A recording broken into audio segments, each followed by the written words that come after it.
పశ్చాత్తాపంలో లోపం ఉంది. ఒక దైవజనుని సాక్ష్యాన్ని చెప్తున్నాను చూడండి. అతడు చిన్నతనము నుండి భయంకరమైనటువంటి పాపాలలో కూరుకొని పోయాడు. స్త్రీలతో నడిచాడు, స్త్రీలతో పరిచయాలు పెంచుకున్నాడు, జూదం ఆడాడు, తాగాడు, సిగరెట్లు, ఇక అల్లరి మూకలతో కలిసి తన జీవితాన్ని జీవించాడు.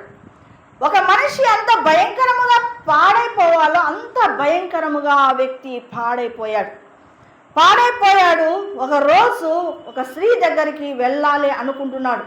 అలాగే వెళ్ళాలి కదా అని అనుకుంటూ ఎక్కడో పాట వినపడింది.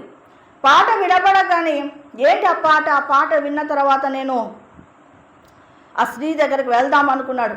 ఆ ఇల్లు ఇక్కడ ఉంది, వ్యభిచార గృహము కలిగినటువంటి ఆ యొక్క గృహము అక్కడ ఉంది. పాస్ అయి దూరం వెళ్ళిపోయాడు.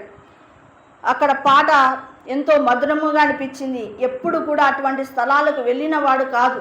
ఆ యొక్క పాట విన్నప్పుడు హృదయంలో ఏదో తెలియని సంతోషము కలిగింది. అరే, ఇది ఎందుకు ఈ పాట నా హృదయాన్ని ఎంతో సంతోషపరిచింది అనుకున్నాడు. అని కూర్చొని అక్కడ ఏదో మాటలు వినపడుతూ ఉన్నాయి. ఏమని వినపడుతున్నాయంటే, నువ్వు ఎంత త్రాగుపోతువైనా, ఎంత తిరుగుపోతువైనా, ఎంత వ్యభిచార గృహాలను తిరిగినప్పటికీ, సిగరెట్లతో ఎన్ని వ్యసనాలతో నీవు ఉన్నప్పటికీ కూడా ఈరోజు యేసు నిన్ను పిలుస్తున్నాడు. నీకు దేవుడు సమాధానం ఇవ్వాలని ఆశపడుతున్నాడు. బిడ్డ, ఈ క్షణమే నువ్వు ఎక్కడ ఉన్నా సరే ఈ వాక్యం వింటున్నప్పుడు అక్కడే మోకరిల్లి ప్రార్థన చేయి. యేసయ్య నీ మీదికి రాబోతున్నాడు, నీ హృదయంలోనికి సమాధానము రాబోతున్నదని వాక్యం అక్కడ వినబడుతుంది. అసలు ఇతడు వ్యభిచార గృహానికి వెళ్ళవలసిన వాడు అక్కడే కూర్చుండిపోయాడు. ఒక కాలువ గట్టు ఉంది, దాని మీద కూర్చొని ఆ వాక్యాన్ని వింటూ ఉన్నాడు. తన హృదయం ఎంతో కదిలించబడింది. ఎందుకంటే తనకు అన్ని రకాల వ్యసనాలు ఉన్నాయి, హృదయములో నెమ్మది లేదు. తాను చేస్తున్నటువంటి కార్యాలను బట్టి హృదయంలో నెమ్మది లేక సతమతమవుతున్నాడు, పాపాలలో మునుగుతూ ఉన్నాడు.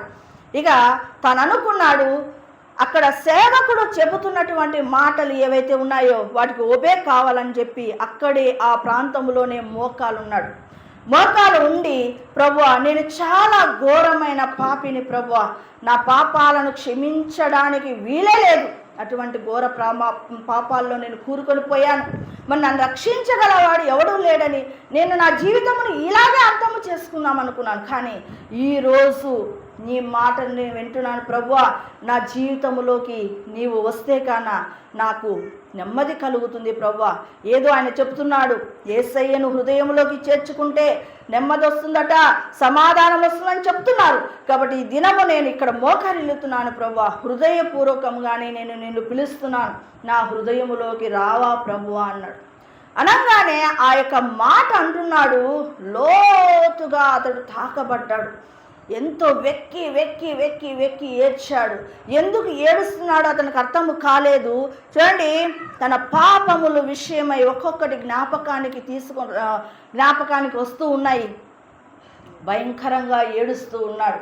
కానీ ఏడ్చిన తర్వాత సమాధానము పొందుకున్నాడు. ఏదో తెలియని నెమ్మది అతనిలోనికి వచ్చింది. అతడు అక్కడి నుంచి వెను తిరుగుతున్నాడు. ఆ యొక్క వ్యభిచార గృహం అక్కడ ఉంది, అక్కడికి వెళ్ళటానికి అతడికి ఇష్టం కలగలేదు.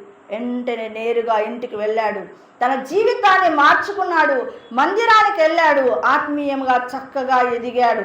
నేను చెబుతున్నటువంటి మాట ఏంటంటే, పశ్చాత్తాప పడిన తర్వాత ఆ వ్యక్తి జీవితంలో గొప్ప మార్పును చూశాను. Saint August